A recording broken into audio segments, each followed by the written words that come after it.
Hello friends, ഇന്ന് ഞാൻ വന്നിരിക്കുന്നത് വളരെ പെട്ടെന്ന് മിനിറ്റുകൾക്കകം, അതായത് ഒരു 5-6 മിനിറ്റ് കൊണ്ട് റെഡിയാക്കാൻ പറ്റിയിട്ടുള്ള ഒരു ബിരിയാണി ചോറിൻ്റെ റെസിപ്പി ആയിട്ടാണ്. വെറും 3 മിനിറ്റ് കൊണ്ട് കുക്കറിലാണ് നമ്മൾ ഈ ഒരു ബിരിയാണി അരി വേവിച്ചെടുക്കുന്നത്. കുക്കറിൽ 3 മിനിറ്റ് കൊണ്ട് എങ്ങനെ ബിരിയാണി അരി വേവിച്ചെടുക്കാമെന്നുള്ള ടിപ്പ് കൂടി ഈ വീഡിയോയിൽ പറയുന്നുണ്ട്. അതുകൊണ്ട് നിങ്ങൾ ലാസ്റ്റ് വരെ ഈ ഒരു വീഡിയോ കാണണം. ഈ ഒരു റെസിപ്പി നിങ്ങൾ ട്രൈ ചെയ്ത് നോക്കിയാൽ ഇനി ഈ റെസിപ്പി തന്നെ ട്രൈ ചെയ്യുള്ളൂ. പ്രത്യേകിച്ച് ജോലി തിരക്കുള്ളവർക്കും ബാച്ചിലേഴ്സിനൊക്കെ ഈ ഒരു റെസിപ്പി ഉപകാരപ്പെടും. വീഡിയോയിലേക്ക് പോകുന്നതിന് മുമ്പ് നമ്മുടെ ചാനൽ ഇതുവരെ സബ്സ്ക്രൈബ് ചെയ്യാത്തവർ പ്ലീസ് ഒന്ന് സബ്സ്ക്രൈബ് ചെയ്യണം കേട്ടോ. തൊട്ടടുത്തുള്ള ബെല്ലൈക്കൻ കൂടി എനേബിൾ ചെയ്തിട്ട് ഓൾ എന്ന ഓപ്ഷൻ പ്രസ് ചെയ്യാനും കൂടി മറക്കരുതേ. ഞാനിവിടെ ഒരു 3 കപ്പ് ബിരിയാണി അരി എടുത്തിട്ടുണ്ട്. ഒരുപാട് നീളമുള്ള അരിയല്ല, ചെറിയ അരിയാണ് എടുത്തിരിക്കുന്നത്. 1 കപ്പ് എന്ന് പറയുന്നത് 250 ml ആണ്. ഇനി അരി നന്നായിട്ട് കഴുകിയതിന് ശേഷം നമുക്ക് 1 മണിക്കൂർ വെള്ളത്തിൽ കുതിർക്കാനായിട്ട് മാറ്റി വയ്ക്കാം. 5-6 മിനിറ്റിൽ ബിരിയാണി റെഡിയാക്കാമെന്ന് പറഞ്ഞതിൽ ഞാൻ ഈ 1 മണിക്കൂർ വെള്ളത്തിൽ കുതിർത്ത് വയ്ക്കുന്ന സമയം കൂട്ടിയിട്ടില്ല.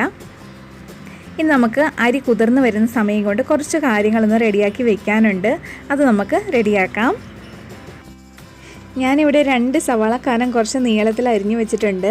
ഇത് നമുക്ക് നെയ്യിലൊന്ന് വറുത്തെടുക്കണം. നല്ല ക്രിസ്പി ആയിട്ട് പെട്ടെന്ന് ഫ്രൈ ചെയ്ത് കിട്ടാൻ വേണ്ടിയിട്ട് ഞാൻ കുറച്ച് ഉപ്പൊന്ന് തിരുമ്മിയതിന് ശേഷമാണ് വറുത്തെടുക്കുന്നത്.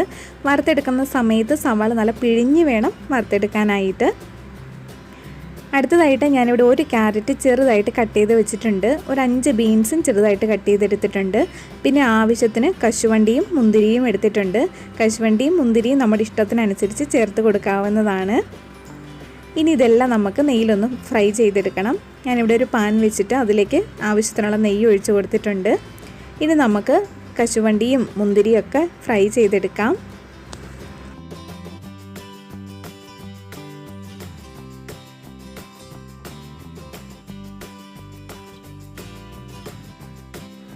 കാഷ്നട്ടും കിസ്മിസും വറുത്തെടുത്തിട്ടുണ്ട്. ഇനി നമുക്ക് ഉപ്പ് തിരുമ്മി വെച്ചിരിക്കുന്ന സവാള വറുത്തെടുക്കാം.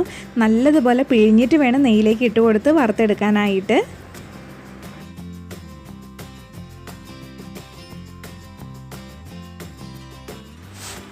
സവാള ഇവിടെ ഫ്രൈ ആയി വന്നിട്ടുണ്ട്. ഇത് നമുക്ക് കോരി മാറ്റി വയ്ക്കാം. ആ നെയ്യിൽ തന്നെ നമുക്ക് കട്ട് ചെയ്ത് വെച്ചിട്ടുള്ള ബീൻസും ക്യാരറ്റും വഴറ്റിയെടുക്കാം. ഒരുപാട് വേവിച്ചെടുക്കേണ്ട ആവശ്യമില്ല, ചെറുതായിട്ടൊന്ന് വാടി കിട്ടിയാൽ മതി.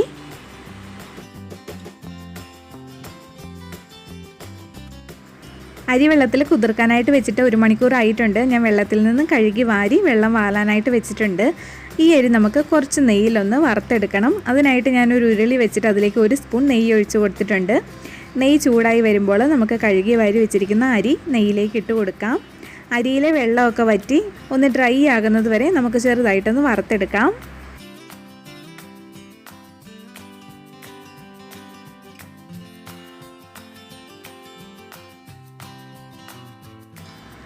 അരിയിലെ വെള്ളമൊക്കെ വറ്റി നല്ല ഡ്രൈ ആയി വന്നിട്ടുണ്ട്. ഇത് നമുക്ക് മാറ്റി വയ്ക്കാം. നമ്മൾ കുക്കറിലാണ് ഈ ഒരു അരി വേവിച്ചെടുക്കുന്നത്. അപ്പോൾ കുക്കറിലേക്ക് ഇട്ട് കൊടുക്കേണ്ട സാധനങ്ങളാണിത്. ഒരു വലിയ കഷ്ണം പട്ട എടുത്തിട്ടുണ്ട്. ഒരു ചെറിയ കഷ്ണം ഇഞ്ചി കട്ട് ചെയ്ത് വെച്ചിട്ടുണ്ട്. 6 അല്ലി വെളുത്തുള്ളി എടുത്തിട്ടുണ്ട്. 10 ഗ്രാമ്പും 10 ഏലക്കയും എടുത്തിട്ടുണ്ട്.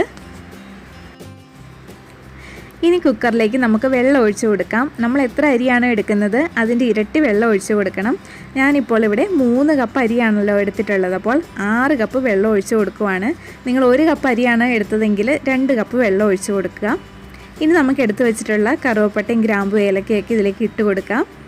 അടുത്തതായിട്ട് അരി കട്ട കെട്ടാതിരിക്കാൻ വേണ്ടിയിട്ട് 1 നാരങ്ങ പിഴിഞ്ഞൊഴിച്ച് കൊടുക്കുവാണ്. നാരങ്ങ ഇല്ലെന്നുണ്ടെങ്കിൽ 1 ടേബിൾ സ്പൂൺ വെജിറ്റബിൾ ഓയിൽ ചേർത്ത് കൊടുത്താലും മതി. ഇനി ഞാൻ ഇതിലേക്ക് ഒരു അല്പം മഞ്ഞൾപ്പൊടി ചേർത്ത് കൊടുക്കുന്നുണ്ട്. നിങ്ങൾക്ക് മഞ്ഞൾപ്പൊടി വേണ്ടാന്നുണ്ടെങ്കിൽ ചേർത്ത് കൊടുക്കണ്ട. ഇനി ആവശ്യത്തിനുള്ള ഉപ്പ് കൂടി ചേർത്ത് കൊടുക്കാം. കുറച്ച് മല്ലിയില കൂടി ചെറുതായിട്ട് കട്ട് ചെയ്ത് ഇട്ട് കൊടുക്കുന്നുണ്ട്. ഇനി ഇത് നന്നായിട്ട് ഇളക്കി യോജിപ്പിച്ചെടുക്കാം. അതിനുശേഷം അടുപ്പിൽ വെച്ചിട്ട് ഈ വെള്ളം നന്നായിട്ട് തിളച്ച് വരണം.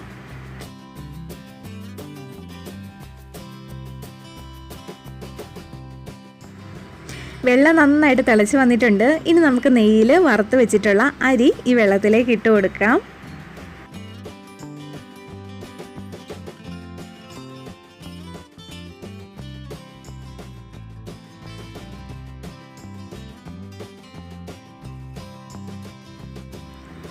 അങ്ങനെ അരി നന്നായിട്ട് തിളച്ച് വന്നിട്ടുണ്ട്. ഇനിയാണ് നമ്മൾ 3 മിനിറ്റിൽ എങ്ങനെയാണ് ബിരിയാണി അരി വേവിക്കുന്നത് എന്നുള്ള ടിപ്പ് പറയാനായിട്ട് പോകുന്നത്. നമ്മൾ അടച്ച് വയ്ക്കുമ്പോൾ വിസിലിടാതെയാണ് അടച്ച് വയ്ക്കുന്നത്. ഇനി ഈ വിസിലിൻ്റെ ഭാഗത്തു കൂടി നന്നായിട്ട് ആവി വരണം. ചെറിയ രീതിയിലല്ല, നന്നായിട്ട് ആവി വരണം. പിന്നെ പ്രത്യേകം ശ്രദ്ധിക്കേണ്ടത്, നമ്മൾ ഈ വിസിലിടാതെ അടച്ചു വയ്ക്കുന്നത് വരെ ഹൈ ഫ്ലെയിമിലാണ് ചെയ്യുന്നത്. ഇപ്പോൾ നന്നായിട്ട് ആവി വരുന്നുണ്ട്. നിങ്ങൾക്ക് വീഡിയോയിൽ കാണാൻ പറ്റുന്നുണ്ടോ എന്ന് അറിയത്തില്ല. നന്നായിട്ട് ആവി വന്നിട്ടുണ്ട്. ഈ ഒരു സമയത്ത് ഞാൻ വിസിലിട്ട് കൊടുക്കുവാണ്. വിസിലിട്ട് കൊടുക്കുമ്പോൾ തന്നെ ലോ ഫ്ലെയിമിലേക്ക് ആക്കുക. Correct 3 minute. 11 മണിക്കാണ് വെക്കുന്നതെങ്കിൽ 11:03 ആകുമ്പോൾ ഫ്ലെയിം ഓഫ് ചെയ്യുക. ഇപ്പോൾ 3 മിനിറ്റ് ആയിട്ടുണ്ട്. ഞാൻ ഫ്ലെയിം ഓഫ് ചെയ്യാനായിട്ട് പോവുകയാണ്. ഇനി നമുക്ക് ബിരിയാണി റെഡിയായോ എന്നറിയാനായിട്ട് കുക്കർ തുറന്ന് നോക്കാം.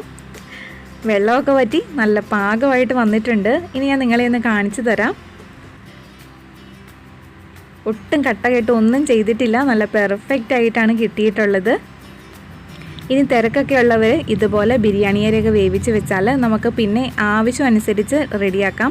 ഇനി നമ്മൾ ഫ്രൈ ചെയ്ത് വെച്ചിട്ടുള്ള സാധനങ്ങളൊന്നും ചേർത്തിട്ടില്ല. ഇനി നമുക്ക് അതും കൂടി ചേർത്ത് കൊടുക്കാം. ഇനി ഈ റൈസും ഫ്രൈ ചെയ്ത സാധനങ്ങളെല്ലാം കൂടി മിക്സ് ചെയ്യാനായിട്ട് നമ്മൾ അരി വറുത്തിട്ടുള്ള ആ ഉരുളി തന്നെയാണ് ഞാൻ എടുത്തിരിക്കുന്നത്. ഇതിലേക്ക് കുറച്ച് നെയ്യ് ഒഴിച്ച് കൊടുക്കാം. ഈ നെയ്യ് ചൂടായി വരുമ്പോൾ ഞാൻ കുറച്ച് കുരുമുളകും കൂടി ഒന്ന് ഇട്ട് കൊടുക്കുന്നുണ്ട്. ഒന്ന് മിക്സ് ചെയ്തതിന് ശേഷം നമ്മളിപ്പോൾ വേവിച്ച് വെച്ചിട്ടുള്ള അരി ചേർത്ത് കൊടുക്കാം.